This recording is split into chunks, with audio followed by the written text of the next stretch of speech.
From CBS News Bay Area, this is the Afternoon Edition.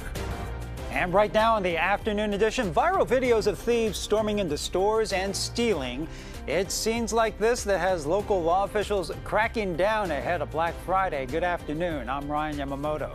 As we take a live look at San Francisco's Union Square, the state wants to send a warning to thieves who want to hit stores during the busy holiday shopping season. We will prosecute those who commit crime in this city, and that includes organized retail theft.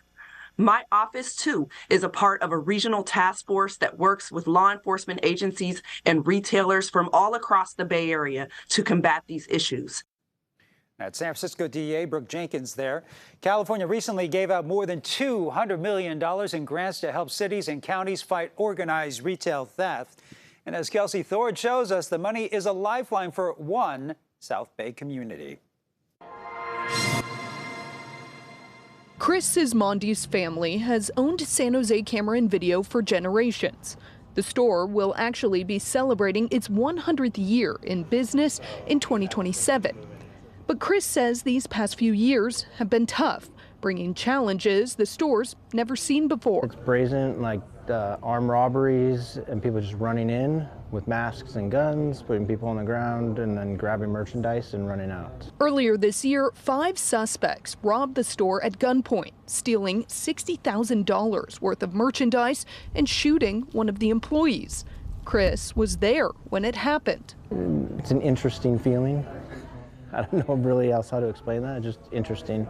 So yeah, scary, but interesting as well. Campbell police say this incident was just one of several organized retail thefts in the city this year. That's why the department applied for a state grant, asking for over $6 million to expand things like its drone and license plate reader programs.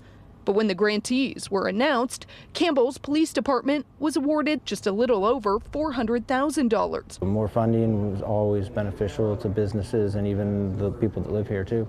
For now, Chris and his family are relying on themselves to up security. We added silent alarms, things of that nature, to kind of help with, when people come in, hopefully it, notifies the police quicker and they get here quicker.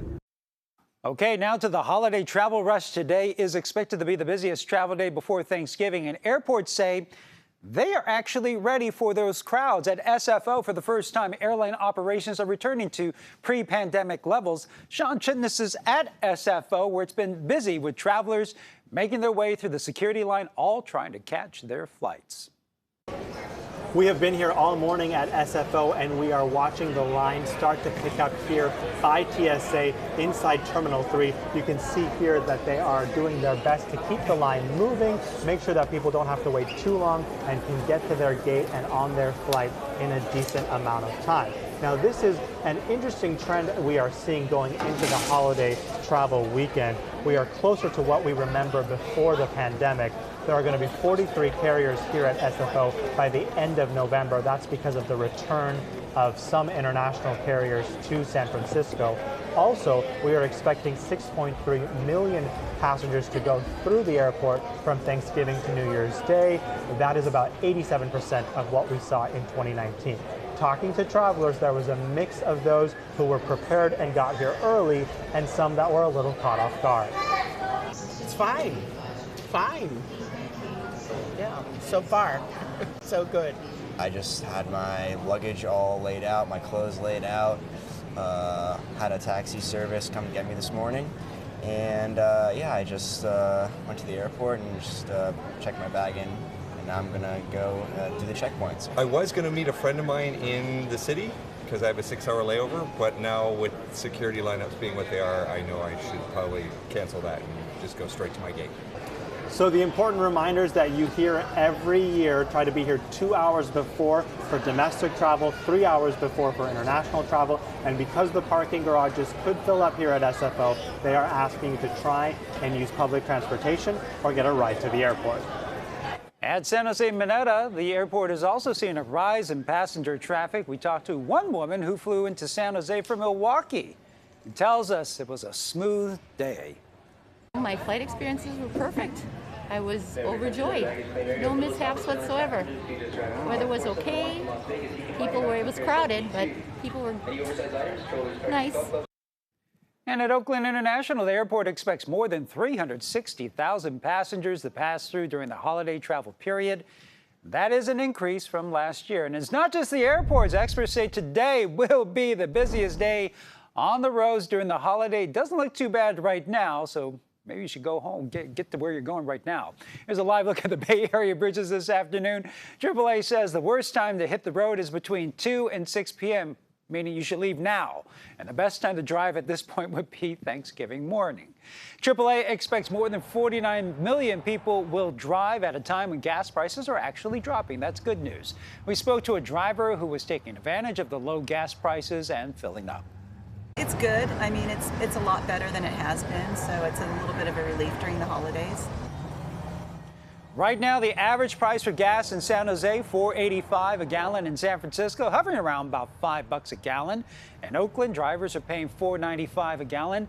All of this is down around 20 to 30 cents from this time last year. And if you're planning on making those plans this long holiday weekend, the big question is, what's the weather going to be like? Let's check in with meteorologist Jessica Birch with all the secrets. Daytime highs today, the day before Thanksgiving, are sitting nice and comfortable throughout the Bay Area. If you have loved ones coming in from out of town, well, they are in for a treat. We're expecting 70s this afternoon near San Jose, upper 60s in the heart of Los Gatos, and we're seeing more upper 60s over into the East Bay today with partially cloudy skies, turning into sunshine as early as tomorrow. Tomorrow is seriously going to be a beautiful day for us here in the Bay Area for Thanksgiving. Sunshine, 70s, and the winds. Okay, that's the only catch. They are going to get a little bit gustier into the evening hours tomorrow, but we will keep you updated with that first alert forecast. Let's take a look at what's going on today, widespread throughout our state. If you're heading out of town today on the roads, you're in luck. It's dry, widespread throughout our state from California, or from the southern portions of California all the way north. We're seeing partially cloudy skies, 60s, 70s, and some 80s, just depending on how high in elevation you're heading to.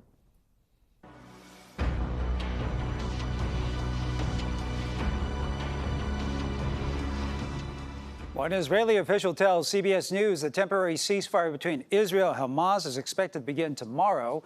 That breakthrough agreement calls for the release of some of the hostages in exchange for the release of some Palestinians being held by Israel.